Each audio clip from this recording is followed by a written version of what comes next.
Good evening. I'm still reporting on the polls. The Morning Console poll was the new guy on the block during President Trump's first run at the White House, the one that he won.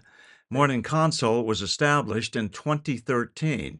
By election 2016, they were the most accurate poll I could find.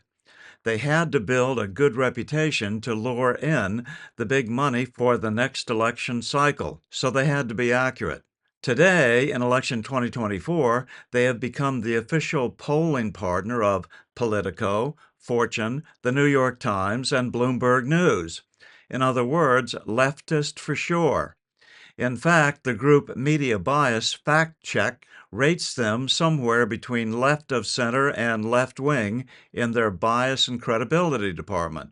That means that they are paid a lot of money to put out polling that depends on skewed data, which means that they tend in their polling samples to include a higher percentage of Democrats than they should.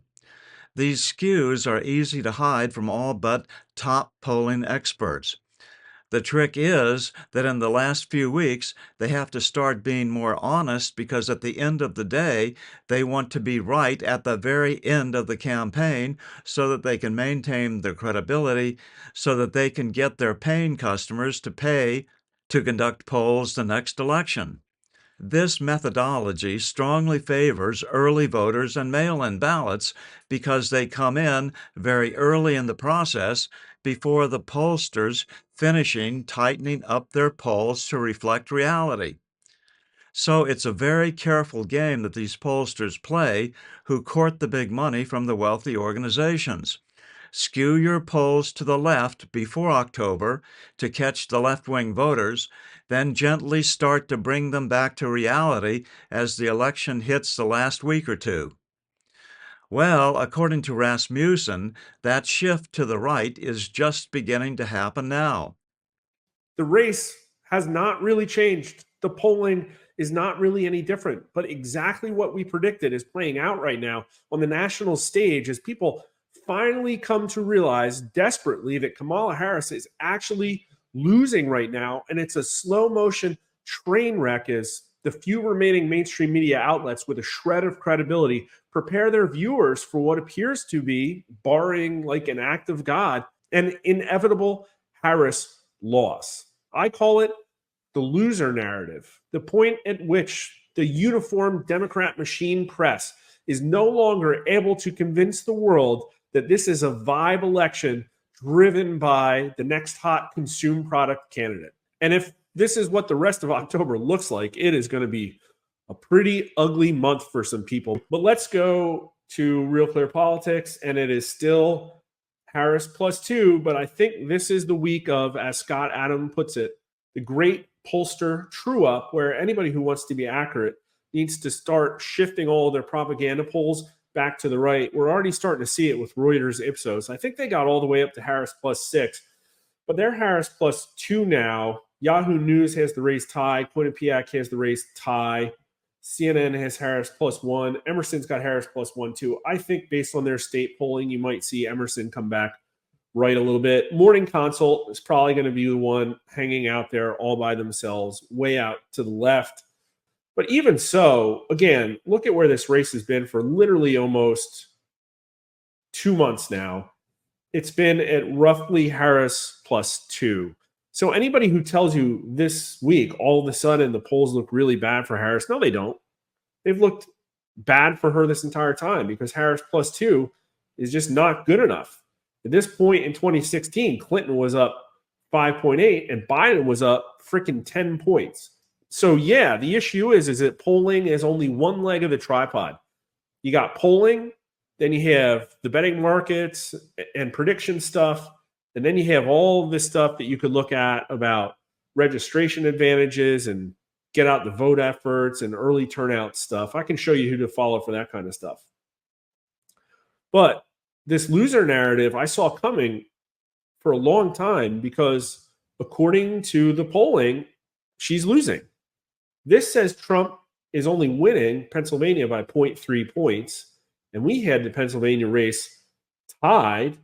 If you got rid of Bloomberg, who again I think is a big left outlier, this really looks more favorable to Trump. But the point is, there is always left polling bias in the states. When Donald Trump is on the ticket, Biden was up 7.1 points and won by a little over one. So that's like a 6-point left polling miss. And it's almost a 10-point polling miss in the 2016 race. So if there is any left polling bias in Pennsylvania, and it's been like this for a month, this page has looked like Trump is winning for a month. But it was only one leg of the tripod. It's really easy if you're CNN or MSNBC to pretend that this isn't reality. All of a sudden, though, reality is catching up to everybody, because here is a representation of the other leg of the tripod.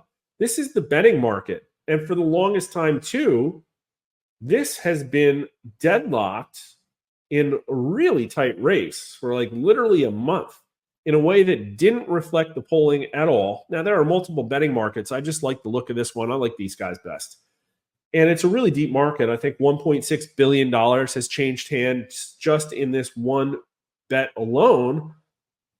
But what happened is, not long after the vice presidential debate, Pennsylvania, which was locked in a tie as well, and I guess you could say that this was interpreting the polls maybe, which also showed that Pennsylvania was tied, but not incorporating the expected left-wing polling bias, or maybe somebody with really deep pockets was holding the race at a certain number. If somebody was so inclined, they could probably actually find all of the trade activity that was doing that. Maybe there's an API. I don't know. But after the vice presidential debate, this immediately blew up. The market broke. Whoever was holding the market with a slight Harris lead could no longer do it. And now Trump is winning by almost 13 points in Pennsylvania betting markets. That's a really solid lead. I really don't see it reversing too much unless something really major happens. This is probably real market activity. And then on Monday, in a very incredible way, this race, which was also deadlocked, literally just blew out to like a 10-point Trump lead in an hour. Absolutely incredible. It backed off a little bit. And just now, in the last hour, look at this movement. All of a sudden, a lot of volume hit. Just within the last hour, Trump was up almost 14 points in likelihood of winning the next election. So that's it. You will see these polls favoring Trump from now on, barring an act of God, as Mark Mitchell, Rasmussen's head pollster, put it. And so we all need to be down on our knees at least once a day praying that God the Father can protect President Trump and his family. I just thought of something, so I thought I'd put in this quick ad. You noticed how a much higher percentage of Democrats vote before Election Day, and a much higher percentage of Republicans vote on Election Day. And remember this story that recently broke up a terror plot where the terrorists were going to attack on Election Day and shoot up a bunch of polling places.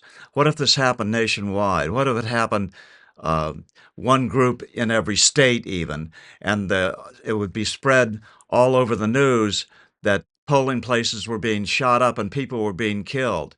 Whose vote would that affect the most? Right, it would affect Republicans the most. And that may be why President Trump has urged all Republicans to vote before Election Day. Keep it in mind. I'm still reporting from just outside the citadel of world freedom. Good day.